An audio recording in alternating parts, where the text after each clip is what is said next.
Hello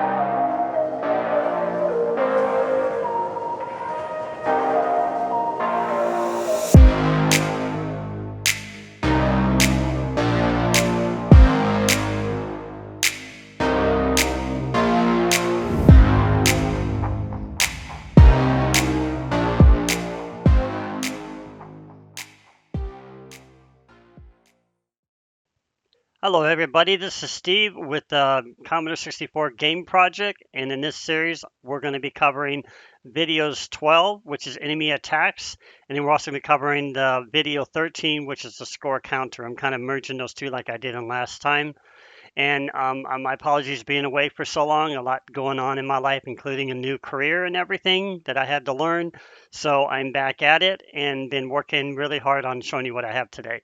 So in this example, as an overview, what we're going to be doing, exploring more, is taking the game to another level where you're going to see more of the interaction between sprites in the game, and the enemies are going to be able to chase the player in your game. So you're going to have those additional second sprites working, and then you're going to also these enemies or these other additional sprites, which is going to be sprite 2 and 3. Remember, they're stacked. One is the head, and then one is the body of the sprite, just like our player sprite.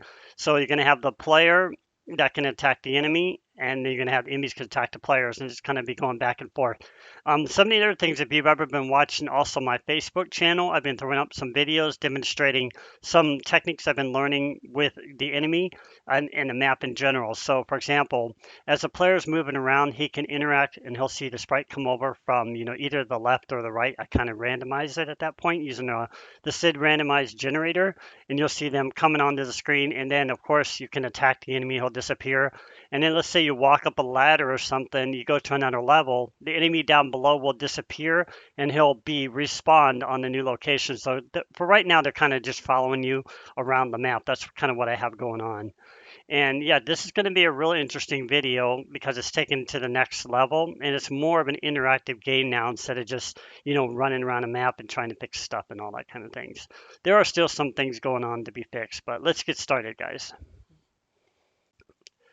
Hi, everybody. What I wanted to start out saying is for those who are actually just now watching this video series, video 12, to let you know this project has been going on for a good while. So you actually want to start back at the very beginning to kind of walk through the phases of each stage of the video progress. This is all about game design. That is the whole purpose of why I came into this, because I always felt like my channel didn't really offer complete game design tutorial series or something close to that. And that's exactly why we've got this. For this video series, we will be combining Project 12 and 13 together, since 13 is quite simple. As I've done before, and also due to time restrictions in my life, this is the only way to keep this moving ahead. So what we're going to be learning is how enemies can be placed on the screen, are animated, and can find the player and attack him. Also, vice versa, the player will have the ability to retaliate when an enemy threatens him as well. The game is set up to make attacks on gangs that patrol the rooftops and lower levels. The original idea of the plot is that you and a friend were out parkouring one day.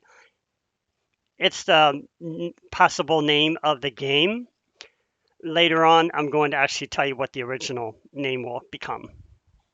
Anyway, as you and your best parkour friend were out roaming the floors of a rooftop one day, your friend suddenly disappeared without a trace. Your mission is to locate your friend while fending off attacking gangs and curious security guards patrolling the rooftops.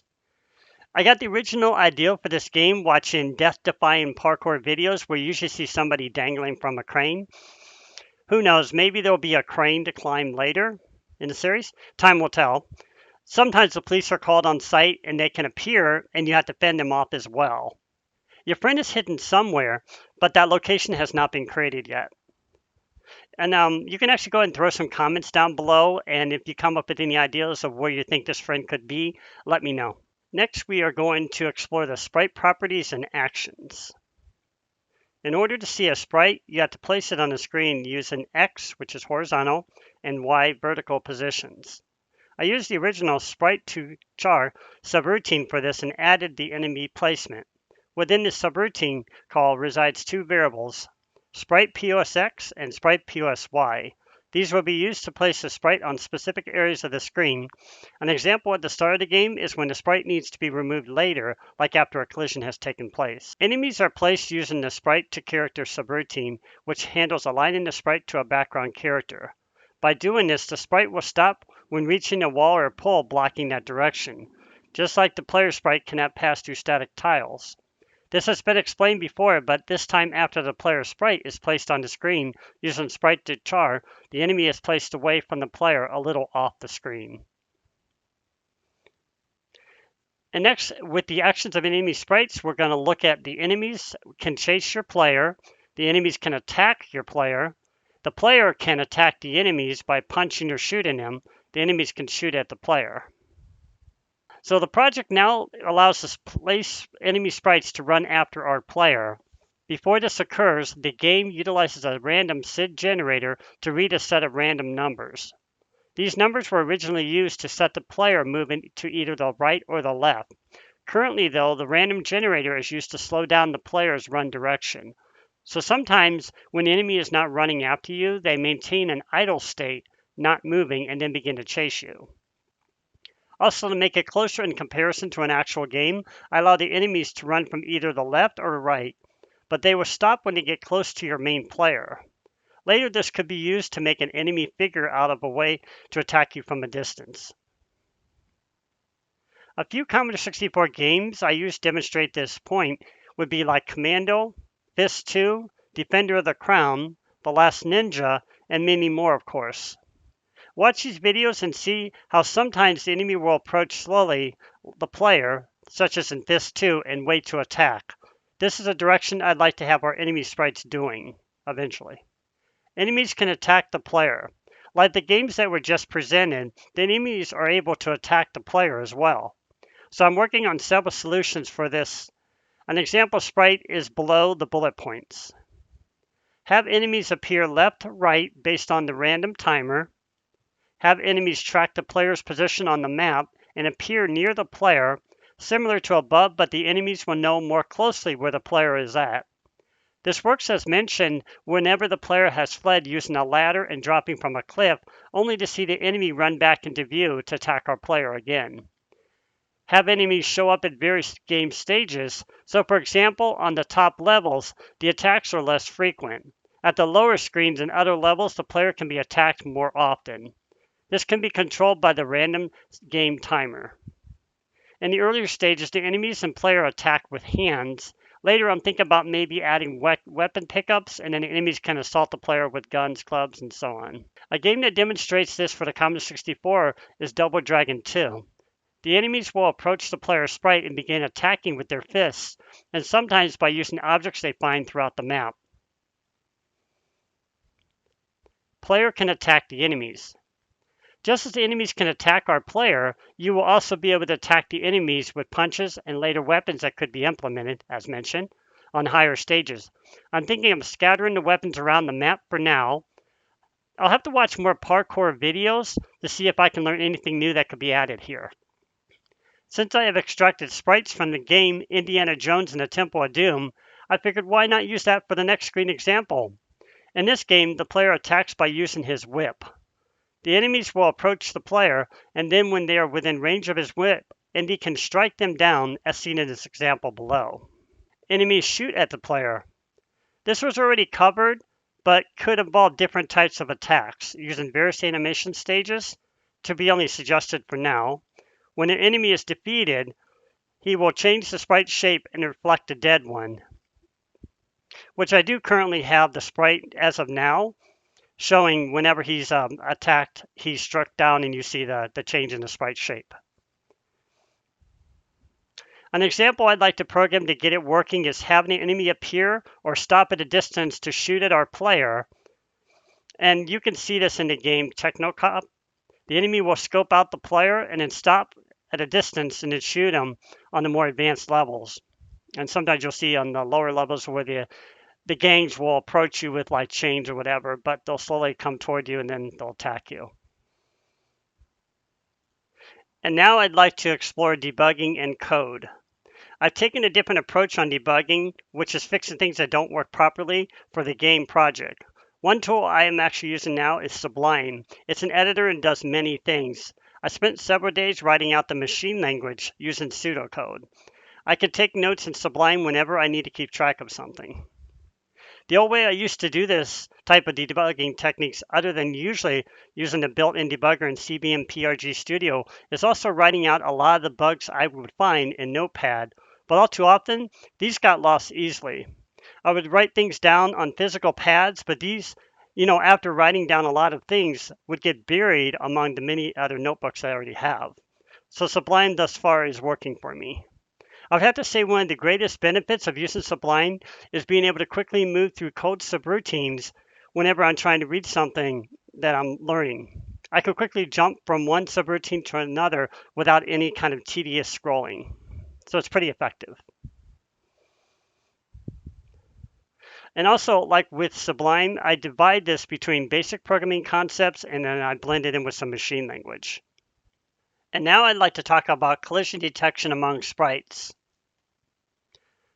Deep within the Commodore 64, there's a hardware register, which is a D01E or 53278 decimal, but it's not very good for sprite detection. Since the project already currently uses sprite to character position detection, I decided that this was the most effective method. So whenever two horizontal sprites pass over each other, I use a subroutine to indicate that this has occurred and take an action, such as clearing the sprite or resetting it off the screen, to indicate that you hit that sprite. Now, if you look at this example below, which is the game Vigilante, it utilizes the Commodore 64 sprite detection, as you can see. So when the enemy is near the player, the enemy can be kicked or knocked down. Now, in my example here, I'm going to kind of break this down, which is the player-to-enemy collision here. So again, what we're doing is we're comparing two sprites. We have the sprite on the top, which is sprite POS X, comma X. And remember, the X is going to follow the register value here, which is 3. And 3 represents the feet of the sprite, since the head of the enemy sprite is 2. So 2 and 3, the head and the foot. And then what we're doing next is we're comparing that to our player sprite, which again, we can use the same variable, but we can use this table to indicate which is the next sprite we're looking at now. So in this example, we set a Y here, and Y is pointing to our player sprite, which is 1, which is the feet of our sprite, and then 0 would be the head. So you don't really have to look at both the head, because the head and the body are moving in the same direction, just like the enemy, the head and body are moving in the same direction. And then what we do here is we use that old add with carry enemy distance variable to set that distance from the player and the enemy so that they don't land on top of each other. And then whenever there's a call, it's not finding anything. It jumps out with no enemy collision. Otherwise, it'll just set a value saying that it's been found. It's pretty simple detection. Basically, it's saying, have you overlapped that sprite position and that character position with the other sprite and character position? If yes, then the collision has occurred. Now, in my project currently, the collision isn't perfect because originally I had the player and sprite overlapping each other and it was much better and quicker to detect it that way. But now we have a little bit more pixels in between them, so I need to detect those pixels as well, which will be, an addition for later. Now, there's always been collision detection in the actual game project, but making sure that the enemy sprites interact with the game tiles is very important. So I broke down, this is a list of activities active currently in the game, which I've gone over this before. We have what's called the tile floor. When the enemy is idle, if a floor exists under their feet, they can move left or right. If the floor is not in place, they should not walk forward, although there are still some bugs to work on for this. In exploring the collision detection among tiles in the actual game project, what is currently doing is allowing the enemies to interact with the game tiles and the player, but there's a different interaction going on between each. And I kind of broken it down here to show you what I mean by that. Okay, now there's several different tiles, and these represent the different blocks you're seeing in the game, like around the map, the graphics. You have the floor, for example, that the sprite and the enemy walk on. When the enemy is idle and a floor exists below their feet, they can move left or right. If the floor is not in place, they should not walk forward, although there are still some bugs to work on for this. And then we have the pole. When the enemy is moving left or right and a pole exists under their feet, they cannot move forward in that direction. This prevents the enemies from interacting with the ladders and allows the player to escape, like going up or down the ladders. And then we have the other tile, which is the water. When the player sprite is in the water, the goal is to quickly move the enemies off the screen, although there are still some issues with this. Although much later, if I decide to, I could put like maybe sharks in the water or something to kind of chase your player down and make that a little bit more interesting as well, or challenging. When an enemy collides with the player, the variable enemy hit is set to 1, otherwise it's cleared. The subroutine reset enemy to player vertical will allow the player and enemy to keep the same vertical direction when a collision occurs. Now, the reason why this is important because whenever you're able, in this example, able to walk or escape the player by running up or down the ladders, the enemy is going to be in that same position. And what we do is we save the player's position at that point. And then let's say we move up to another level or down to another level. If we go there, the enemy sprite isn't going to be there unless we remove it from its current vertical position and reposition it on the map where the player is again. And much later, I'll have it move it off the screen to make it look like suddenly a new wave is starting and enemies start attacking you from that level, so to speak. And this is exactly what that subroutine does. Now we are going to explore new sprite designs. Since the project is using more sprites now than the player, I changed the look of the enemy sprites so they don't reflect those in the Indiana Jones and the Temple of Doom game, the turban head coverings. And I also created some enemy animation where the player strikes them down with a punch. CBM-PRG Studio has a built-in sprite editor where you can also change the look of the sprite very easily, as demonstrated in this short clip. You can clear the sprite, copy it, flip it left to right, shift up the pixels, shift the sprite left, flip it upside down, shift it down, and even shift it to the right. Multicolor can also be selected when available. Colors can be set on the left side and rotation angles can be used, plus many other things not listed in this demonstration. But you can see there's the example sprite here, and you can see all the buttons here that allow you to do those controls. And of course, you can clear the sprite, and above it here, you'll see the little bar here where you can go ahead and set the selector to which sprite you're currently looking at, or you can just move it sequentially by clicking the forward or the back button right there under current sprite. It's pretty straightforward though. Now, although I have not added any weapon pickup for the game project, as I mentioned, I've added a sprite for this since part of Video 12 series includes a shooting sprite. So this is a simple example for now. Currently, I am still using a standing left-right sprite that will aim a weapon at an enemy sprite.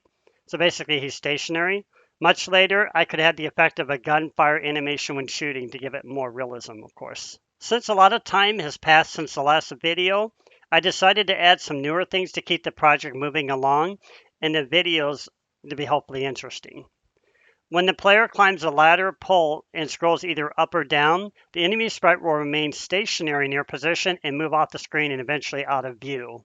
And this is actually done in the original Indiana Jones and the Temple of Doom game, where you'll see if Indy's moving down the ladder, that eventually, if he keeps moving out of range, the sprite's going to disappear. But of course, in that example, you can see them climbing down the ladders to chase down our player. And I could still add this, but that may come into play later. The game Die Hard, for example, shows us an action when the main player walks by an enemy after striking them down. As the player walks to the right or left, the other dead sprite will scroll off in the opposing direction. Another thing is aligning the sprite to enemy vertical positions on other screens. When the player has climbed up or down to a new level, then the enemy sprite will reset and appear on that level to continue taunting our player, as I talked about earlier. Currently, though, the enemy retains the same position as the one that was left behind, but I'd like to alter this later so that enemies will be placed off the screen and begin approaching to attack the player again. So the final thing to importance to mention in this video, as I mentioned at the very beginning, was to make sure that we are also including Project 13 in this as well. You may have noticed somewhere, if you had a good eye throughout the video, that there was a score counter constantly moving at the bottom of the screen. And initially, that is all really that Project 13 does, so I don't really need to go into a lot of detail, except later we can use that score counter to keep track of, like, for example, when the player and the enemy are conflicting and we need to, be able to hit them or whatever, and, lose points, or we be able to kill them and, gain points and stuff like that. That's pretty much all that's for. So, thank you. Hi guys, this is Steve again. I hope you guys enjoyed this video series of the Commodore 64 game project for videos 12 and 13. There's a lot that goes into game design, as you've seen here, so if you are learning something and you want to go into machine language, I would suggest learning BASIC first. The fundamentals are the most important part. Once you get the basic fundamentals down, you can kind of start gripping into some of the more advanced stuff as you go along. Anyways, guys, go ahead and subscribe to this channel. I appreciate it so much. Will help me continue growing my subscriptions. And you guys have a wonderful day. Leave any comments, feedback down below. Look forward to hearing from you. And I also did forget to mention, you can always check out my Facebook, where I always keep things up to date. Any new videos, logs, whatever. Thank you so much.